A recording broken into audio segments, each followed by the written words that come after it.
A viewer comment in a previous video asked my opinion on the best travel radio. When I travel, I'm mostly interested in AM broadcast band listening and casual DXing from hotel rooms, and I often carry one of these three radios. This is the Tecsun PL-380, this is the Eaton Grundig edition Traveler 3, and this is the C.Crane CC Skywave. We've talked about this in a previous video. While I've discussed this before, I haven't talked about these two. In this video, I'll compare and contrast all three radios and point to some of the strengths and relative weaknesses between the models. These are relative weaknesses, as I say, because these are all very fine radios. I have nothing really bad to say about any one of them from a performance perspective, though each one does have its shortcomings. Let's get started. I want to describe these radios in several dimensions, and the first is going to be size, and then I want to talk about cost. I want to describe the carrying cases that they come with, and then move on to more substantive issues like frequency coverage, the ergonomics, which is hugely important for radios of this size, how intuitive each radio is to operate, and then finally talk about the sensitivity of each radio, the ability of the radios to null out interfering stations, and finally the bandwidth of each radio. So, beginning with size. You can see all of these are comparably sized. They all basically fit in one's hand. The Tecsun measures 3.5 centimeters lengthwise, about 8.5 centimeters in height, and about 2.5 centimeters in thickness.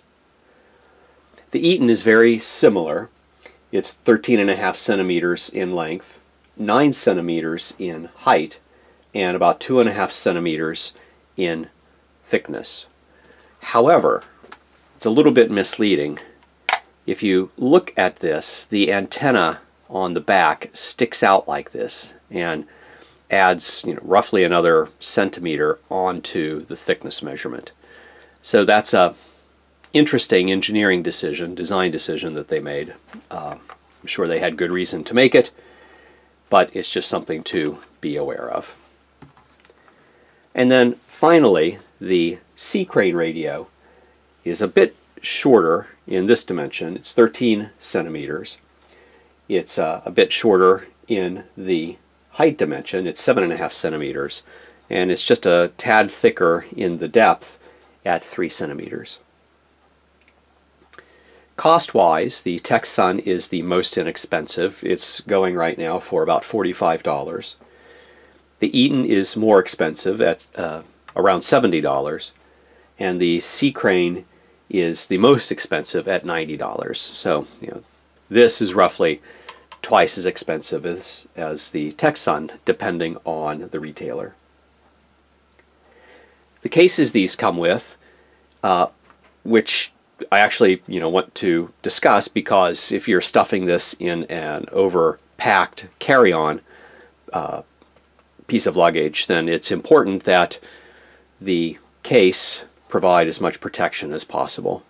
So the Tecsun comes with this vinyl, it's not really vinyl, it's foam, this foam zipper package, okay, that provides a small amount of padding. There's a pocket in it for a small instruction manual, and it's fine. It gets the job done. The Eaton comes with really a pouch that closes with Velcro. The contrast on these is pretty horrible because they're all black. This is nylon. There's no padding provided by this at all, and I think it's pretty lame. But there it is. And the C.Crane comes with this vinyl or maybe faux leather Velcro closed container that the radio fits in. There are holes on either side for the tuning knob, and again, there's no foam padding in this. but it's nice. Because of the strength of this material, it will provide a little bit of protection for the buttons on this radio. All right, on to more interesting things. In terms of frequency coverage, the Tecsun provides coverage in long wave, medium wave, short wave, and FM. The Eaton covers the same: long wave, medium wave, short wave, and FM. Although the short wave coverage on the Tecsun is different than the Eaton. On the Tecsun, it's 2.3 megahertz to just shy of 22 megahertz. On the Eaton, it's 2.3 to 26.1 megahertz. And then finally, on the Skywave, we have medium wave, short wave, 2.3 to 26.1 megahertz, FM, but then we also have the NOAA weather radio channels in the US, and airband coverage, that's AM from 118 to 137 megahertz. So this is very distinctive, those last two bands, and they're quite handy. The weather band is quite handy, especially when you're traveling, domestically at least. And the airband is, you know, it's kind of cute if you're into that, which I do enjoy occasionally tuning up around there and seeing what I can find, but it's not my primary interest in this radio. All of them have these little kickstands. I think the Skywave kickstand seems more structurally robust of the three. The Tecsun is, you know, seems a little bit weaker, and the Eaton seems like it's probably the weakest. I'm skeptical as to how this will last. It seems like it seems a little flimsy. And that's something that we'll see again in just a moment.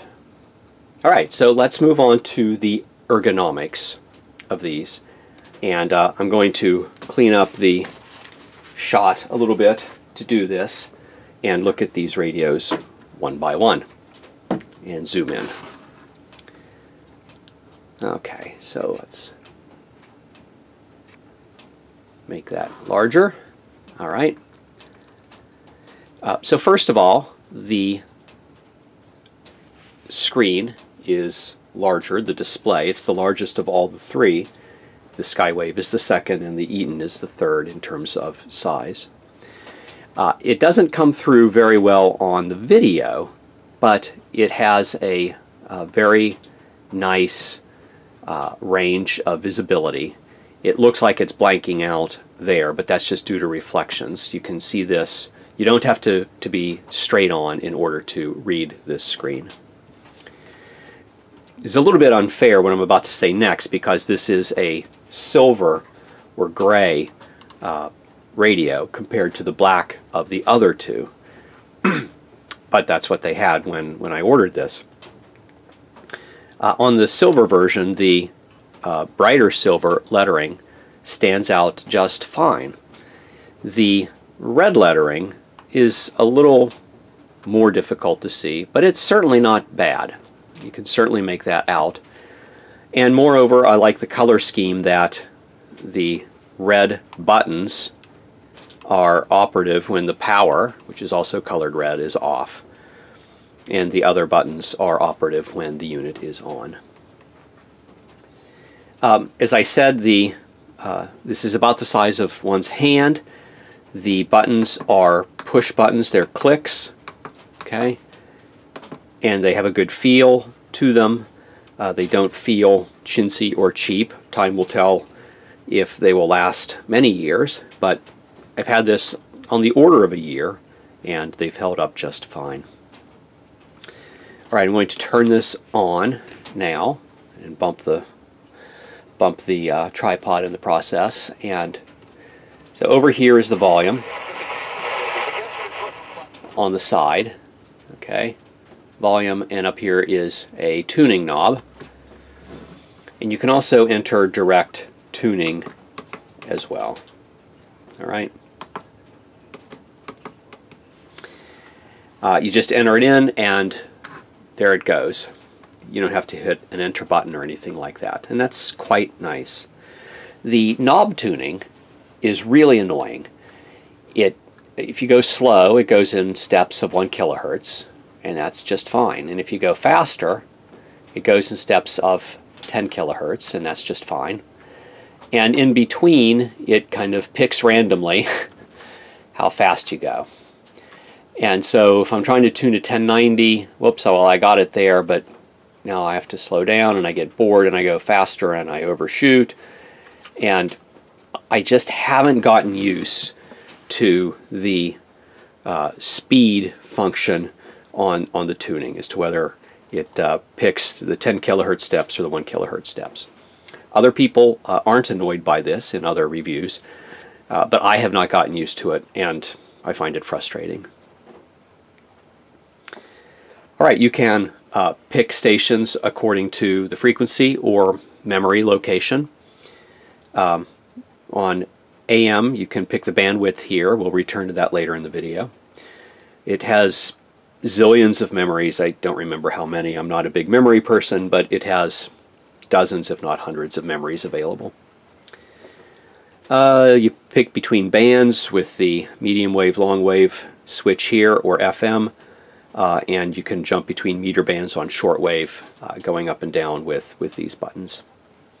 And that's just about it. It has an alarm function. It has, you know, the all-important key function where you can lock it off, which is really important for stuffing this in overpacked suitcases.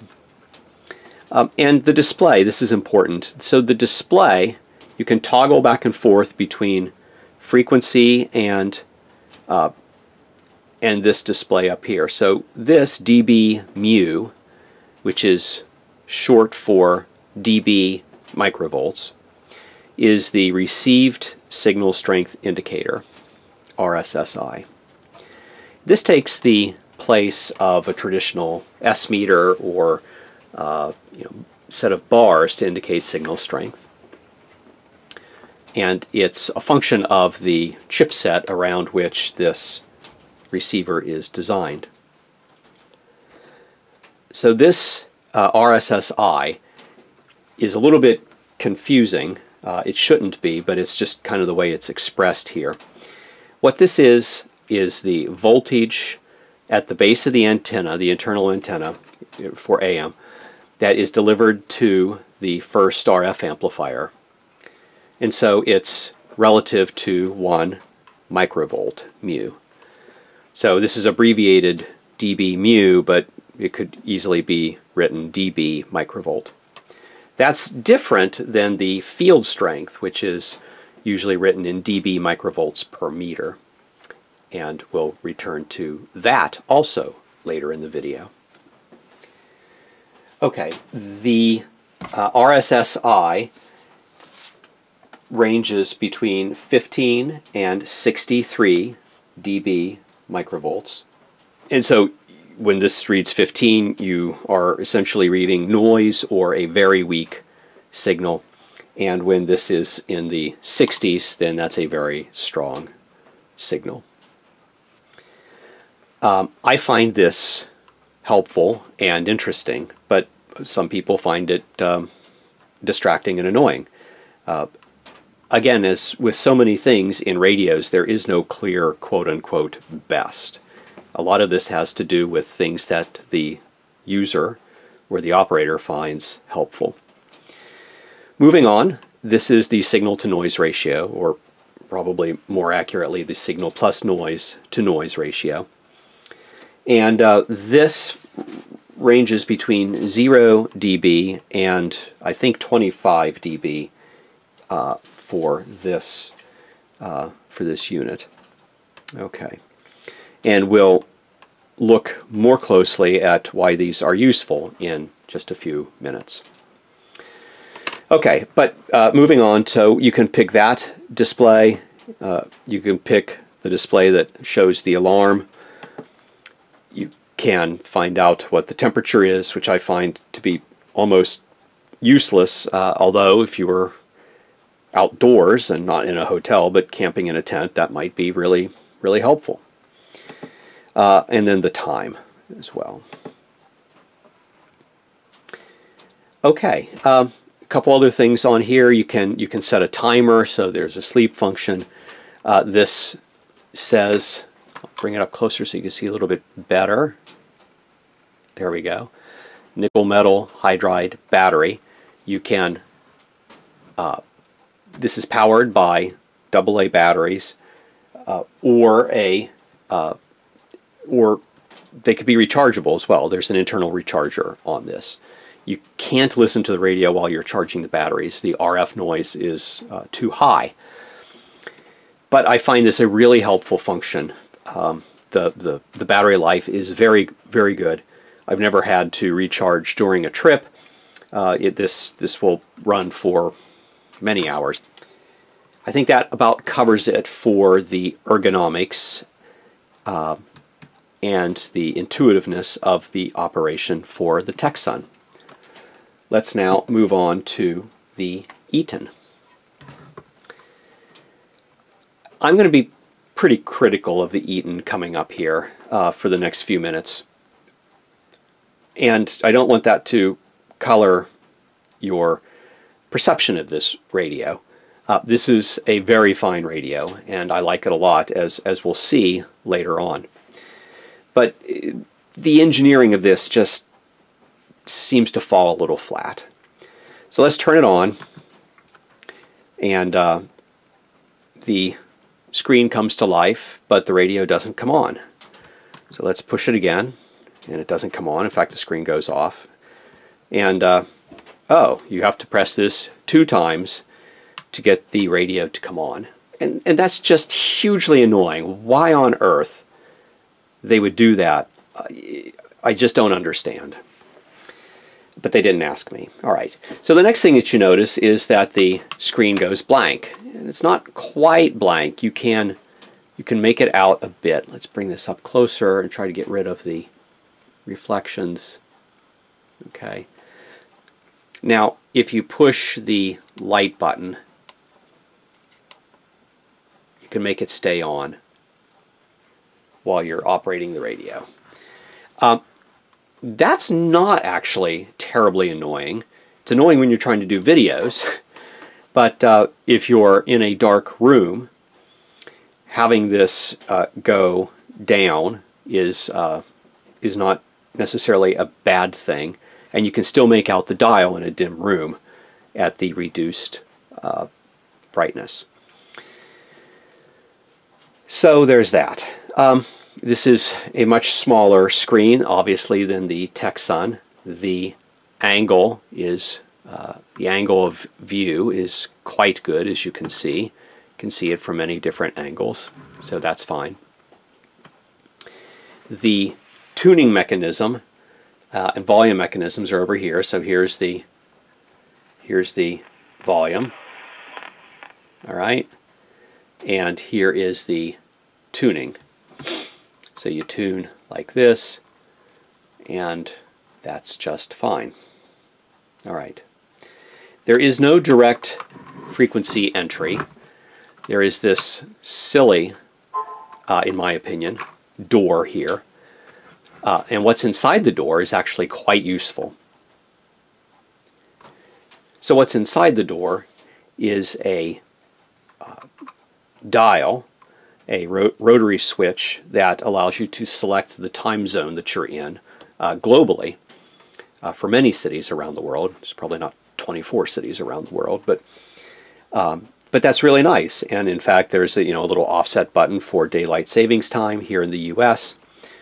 It's intuitively obvious how to set your home time zone and to set the time and also the alarm.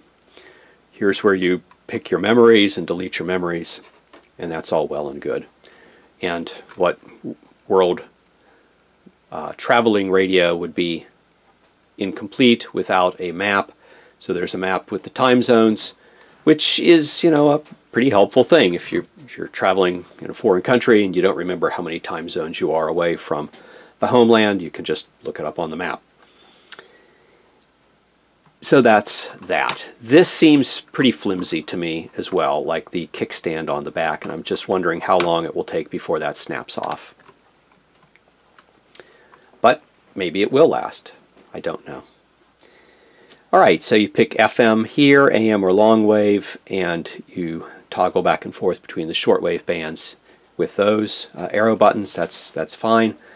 The display button, again, you get to pick whether you're viewing time, alarm, temperature, and again we have the relative signal strength, the received signal strength indicator, and the signal to noise ratio in dB. I suspect that this is designed around the same chip as the Tecsun is. Alright, one other thing to note before we move on is that this radio seems pretty unstable, and that's partially because of the moment of inertia that's upset by this antenna up top, but it's also partially just because it's thin for whatever reason. The Tecsun is a little bit lighter of a radio and it doesn't wobble. It's not as unstable, although it's not exactly the Rock of Gibraltar either. Alright, so let's turn this off. And when you turn this off, after you've turned the light on, you have to remember to turn that off as well. And finally, let's look at the Skywave. So first of all, before I forget, the stability of this is the best of all three. It's reasonably stable. That's partially because it's a little bit shorter height-wise, and also because it's fairly massive, and also it's a little thicker as well. So it's quite stable in the upright position, but putting the kickstand down, and the kickstand, by the way, seems a bit more solid than the others, but we're probably splitting hairs there. So the buttons are of a nice size. They're easy to push without accidentally pushing the other. The lettering scheme stands out quite nicely against the black background.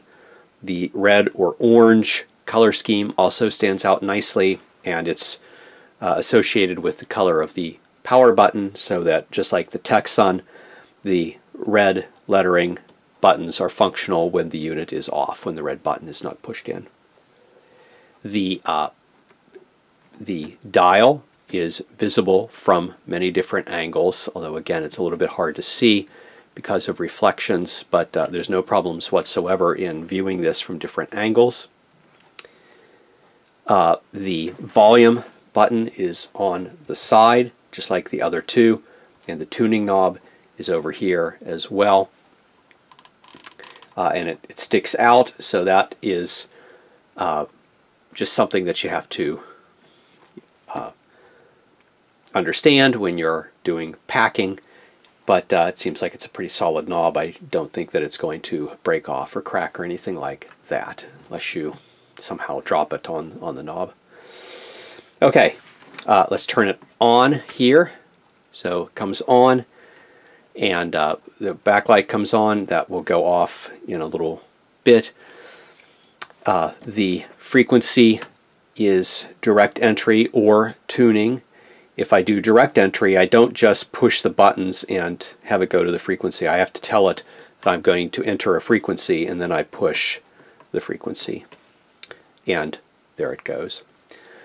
You select between the different bands using this button for AM or FM, or shortwave, weather, or air using this button. And it's all very intuitive. You don't have to read the instruction manual to operate this radio, at least out of the box. The key lock is here. One thing I should point out is the signal strength indicator is not an RSSI digital readout in dB microvolts, but rather it's a bar indicator. And so this goes from, for this very strong station, we can get it to focus, it goes from, what, 1 to 9. So this is S-like in terms of the old S meters. But of course it's not an S meter, it's a relative signal indicator. What else can I say about this? The light goes out until you do something, and then the backlight comes back on. The backlight is not too bright in a dim environment. It doesn't bother the eyes, nor does the Tecsun, so no problems there in terms of visibility. And the dial size, the screen size, is in between that of the Tecsun and the Eaton. So the lettering is perhaps a small, just a tad smaller than the Tecsun, but it's really not an issue. And both, of course, are much larger than the Eaton. Okay, one other thing to say about tuning. The speed is by default in terms of 10 kilohertz steps, but if I push the tuning knob in, I can go to 1 kilohertz tuning steps, and that's quite nice. Very nice, in fact. Okay, I think that just about covers it for the ergonomics and the intuitiveness of operation. Now, all of these get passing marks for those issues, although, again, I think the C.Crane and the Tecsun are a little bit more intuitive, at least to my mind, than the Eaton. Now, let's go back to the Tecsun and start looking at possibly things that are a little bit more fun. That is to say, how sensitive these radios are and how they perform in actual listening. So I'm going to look at 3 different stations in this section of the video. And these stations range from ridiculously strong to a reasonably good DX target, relatively weak stations. This is daytime at my location, so we don't have nighttime effects. And the first thing I want to look at is how well these radios null. That is to say, the directivity of the radios with the internal antennas. I have not opened these radios up. Maybe I'll do that in a future video. But I assume that since they are essentially the same length, that the ferrite antennas go lengthwise along the radio, and that they're similar, if not the same length. All right, so let's go to 1160 on the AM dial and turn the volume down, because we don't really care about that right now.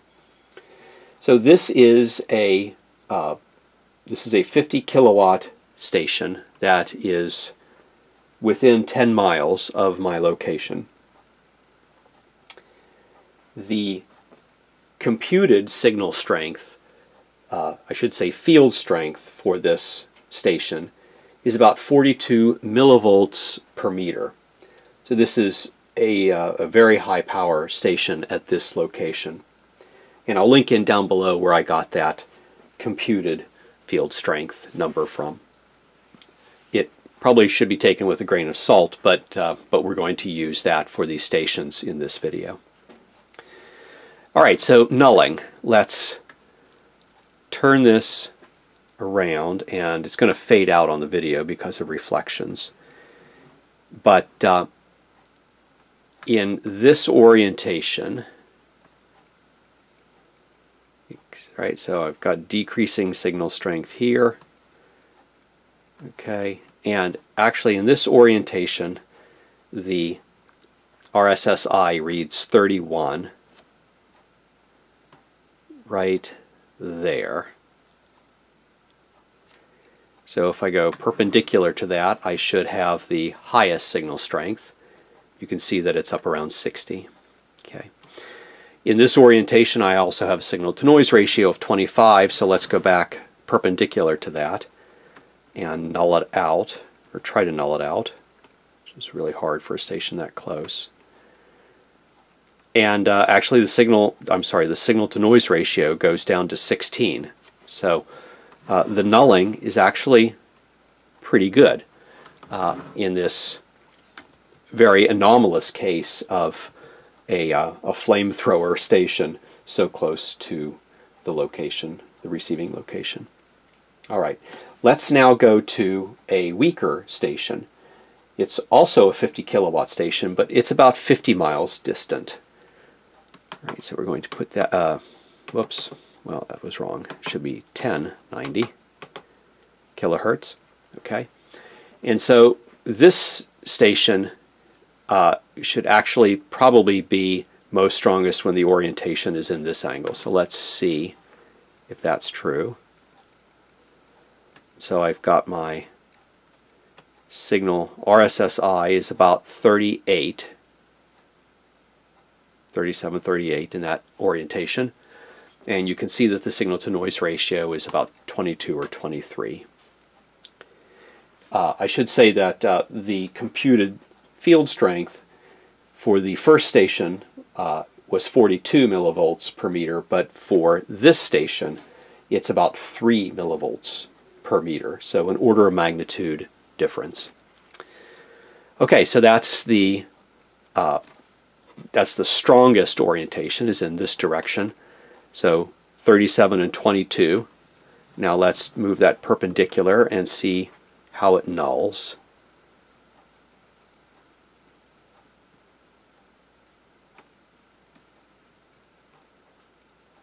And it's hard to see here in this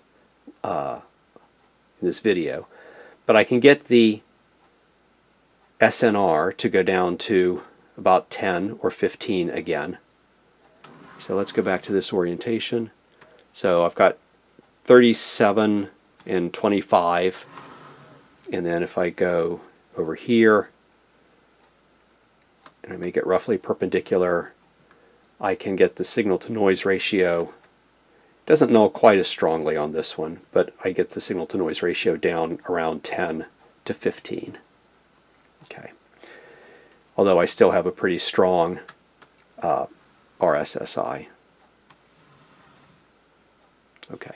So again, it nulls reasonably well, and we can hear that with the volume. So in this orientation, you can absolutely hear a clear audible signal, but if I move it perpendicular, it decreases. And in fact, in that orientation, it's now 25 and the SNR is 2. Okay, so very good nulling. Very sharp nulling, in fact. Okay, and then for my third target, I'm going to go to AM 930. Now this is a station that is about 30 miles distant, and in the daytime this is a 5 kilowatt station. So the computed field strength for this is an order of magnitude even less. It's 0.3 millivolts per meter. Okay, and so let's look at the nulling here. So this should be, the orientation of this station should be somewhere around here. So I get 22 and 3, 22 and 4, okay, and so the looks like the maximum field, or the maximum RSSI and signal-to-noise ratio is about 20 and somewhere around, well, it fluctuates, somewhere around 4 and 5. And again, it's a little bit hard to see in the video with the angles. But so now if so let's listen to that.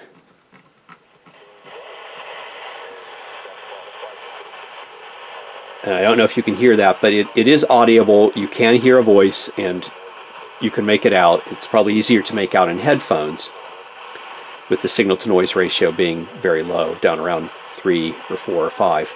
But now if I just take that off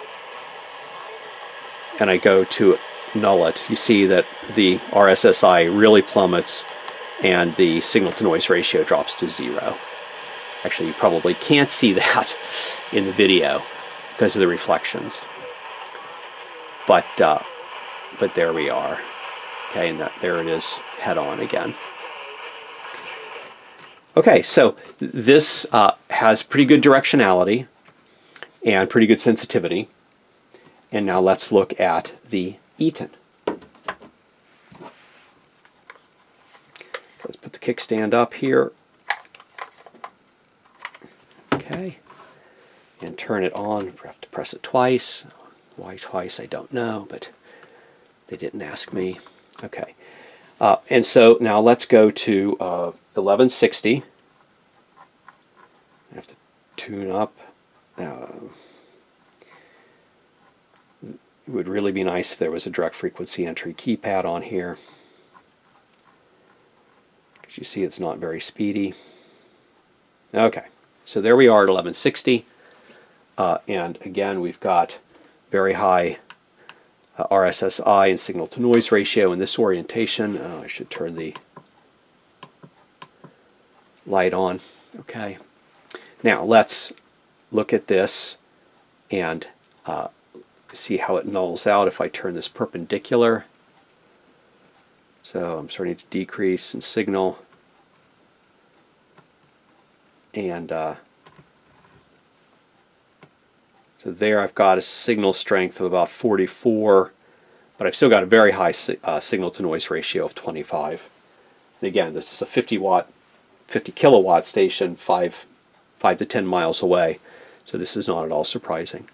But so I go from 45 in the RSSI to 60 to 60, 61, 62. So that's that. Now let's go down to a station that is again 50 kilowatts but 40 miles distant, and that would be 1090. All right. And again, the orientation of this, where its maximum, should be somewhere over here. And I get roughly 40 RSSI and a signal-to-noise ratio, again, very strong, of mid-20s. So if I now null that out, turn it perpendicular,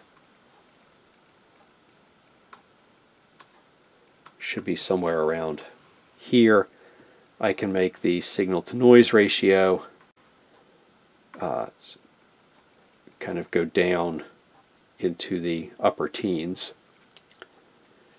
And again, the RSSI doesn't really plummet. So let's do this here with the volume. All right, there's the maximum. And there, I can make it go down. Both the RSSI, the signal strength, and the signal-to-noise ratio really drop there. And as I come back around, okay, so there's pretty good. So perpendicular, very low, and then they're very high. Right, so this has got very good directionality as well, and reasonable sensitivity. Now let's go down to the hardest target, the 5 kilowatt station, 30 miles away. So that's down at 930.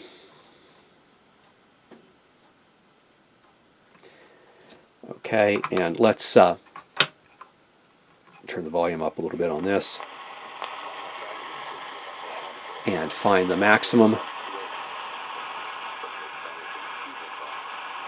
which is probably that orientation. So I've got a signal-to-noise ratio of up around 5 or 6. And now if I move this down, I can null it out to a signal-to-noise ratio of essentially 0. Okay, and that's roughly perpendicular to the orientation where it was max, just as expected. Okay, and again, the volume, I don't know if you can hear it in the microphone, but it's a you can absolutely hear this, and it's fine. You can hear it on speaker, and it would be even better in the headphones. Okay, and now let's finally go to our C.Crane, and let's go to 1160. Okay, and you can see that we're just absolutely maxing out the the signal strength indication here. And so now let's see if we can null that, and we still have a 9. Oh, there we're down a little bit. An 8 or 9 level on the bar indicator. But now let's go to 1090. Just tunes so nicely. Okay, and let's move it around. So here we have, again, I understand you can't really see this because of the reflection. So there's, you know, an S8 level. You know, so let's, if we move this around, see if we can really make it disappear. Gets much lower there. We're down to an S5. Okay, and now let's finally go to AM 930. All right, and that, so there's an S5, S4, S5, and I keep saying S, it's an old habit of mine, but it's 4 or 5 on this bar indicator. All right, so that seems to be about the maximum there. And so if we move this perpendicular, we should be able to make it decrease. And we get it down to a 3 in that location, that orientation. So this nulls quite well is also. And again, let's turn this up. And again, you can hear the announcer. It's a little bit hard to understand. This is a criticism that I had in the original video of this radio, that the speaker seems to be a little tinny. The noise, you tend to hear noise rather than the voice on this, which is a little bit interesting because the larger C.Crane radios are designed to optimize frequency response in the human voice part of the spectrum. But this is no problems whatsoever with the headphones, and so all of these radios kind of get similar marks in terms of sensitivity and directivity of the very short ferrite antennas inside.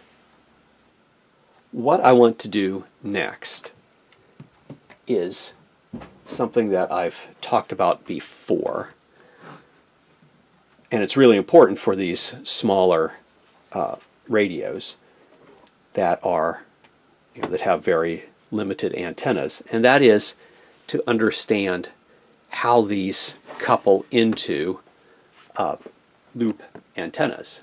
All right, so here's our loop antenna. This you can get this antenna from many different vendors. This one was, you know, branded Tecsun. This is a tunable loop. It's just an LC circuit, and it inductively couples into the antenna of the radio that that you're using it with. So what I want to do here is go down to our AM 930 station, okay, and let's now orient this so that we get the maximum signal strength, okay, which is right about there, and the loop is untuned. So I have a RSSI of 20 and a signal to noise ratio of roughly 4 to 5. And what I want to do now is I'll turn the volume up a bit. Okay, so you can just tell that there's station there, but it's pretty hard to tell. And now I'm going to bring the loop into resonance.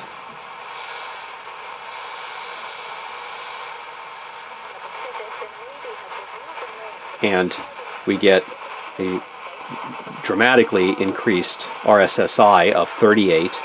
I realize that it's hard to see in the video. And a signal to noise ratio of 3 to 4 to 5. So take the loop away, I get an RSSI of 21 and a signal-to-noise ratio of, again, it fluctuates, but maybe around 3 to 4. But when I bring the loop nearby, I get much more signal, and you know, it's up around 38 now, and I get a signal-to-noise ratio of fluctuating between 3 and 5 or 6. So this couples quite nicely into the Tecsun. All right, let's now try the Eaton. And let's bring this down to, well, it was on 930. Okay. And again, let's take the loop out of resonance, turn the volume up,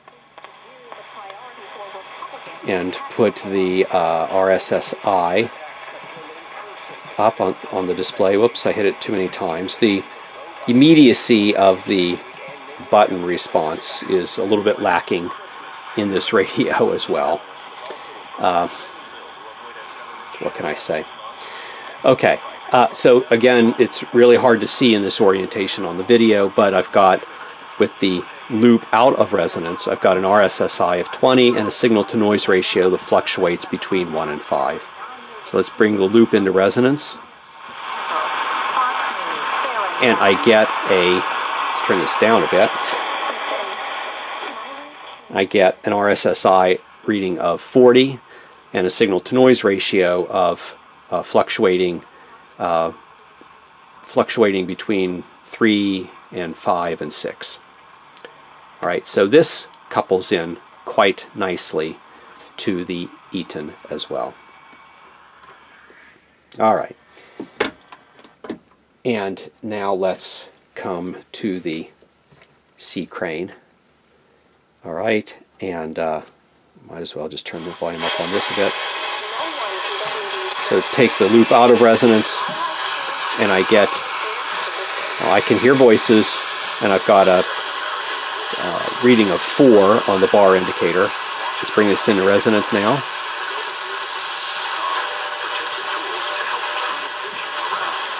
And there I'm up at an S level of 6 bars. And the voices are much more audible, much more easy to follow. Okay, so all 3 of these radios couple quite strongly into a tuning loop. That's very nice. Okay, the last thing I wanted to go over is the bandwidth of each of these radios. So let me zoom in a bit more here now again. All right, and so let's again go to the 930, and this is not in the orientation where I get the strongest signal, but let me just turn this up a bit and show. So I've got 6 kilohertz bandwidth, 4, 3, 2, and all of a sudden you can understand the station a bit better, and the signal-to-noise ratio improves because I'm literally not collecting as much noise as I was on the lower bandwidth. And then finally I can go down to 1 kilohertz, which now I have a signal-to-noise ratio of 12. It's muffled, the voice, but you can certainly understand it. Okay, for day-to-day listening, I kind of like the 3 kilohertz bandwidth. So this is very nice on the Tecsun. The Eton doesn't have bandwidth selection indicator on there, so that's that. And the Skywave now has a selectable bandwidth. So let's, I just turned it off. Let's turn the volume up a bit. Okay, and the bandwidth is selected here on the button that says bandwidth. So there's the 3 kilohertz filter, there's 2, and there's 1, 6. So 6, 4, 3, 2, 1. And there we go. So this also has a selectable bandwidth filter that's very similar to the Tecsun. What do we learn from all this? Well, there's some questions that one can ask reasonably.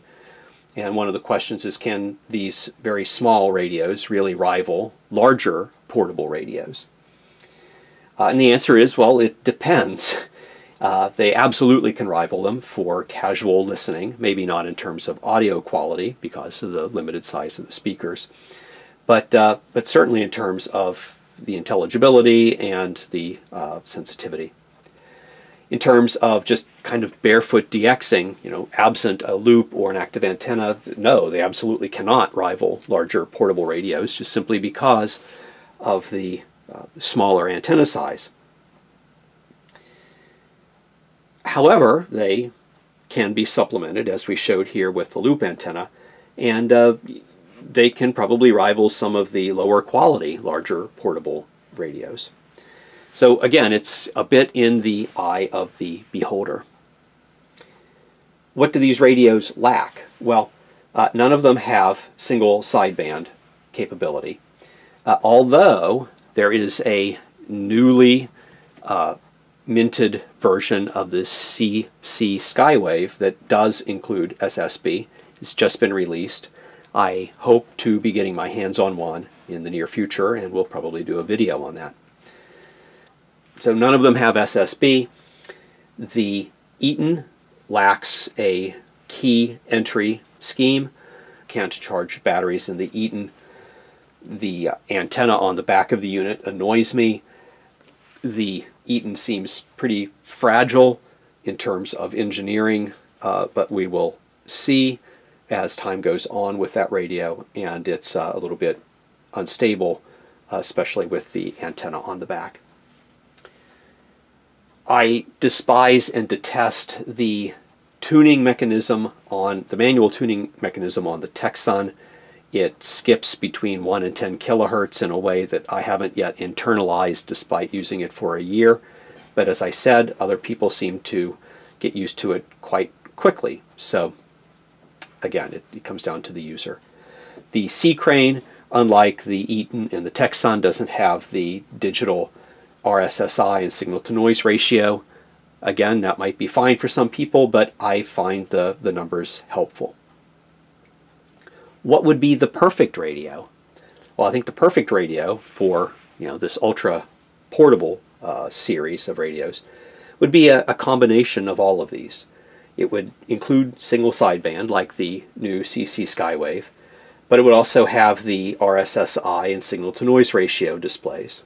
It would have a side tuning knob that has selectable tuning speeds that's very intuitive just by pushing the button. It would have a battery charger and a cable with low noise so that you could charge while you're listening. And C.Crane does make such a charger. I don't have it, but they do make it. And then finally, I think that the perfect radio would have the design of this in terms of visual layout and how the color scheme stands out so well against the background of the radio. I don't think any ultra-portable radio exists with all of these features, but as we see with this collection of radios, it certainly seems within reach from an engineering perspective. Well, I hope you found this review interesting and helpful. If so, please give a thumbs up below. As always, thanks for watching.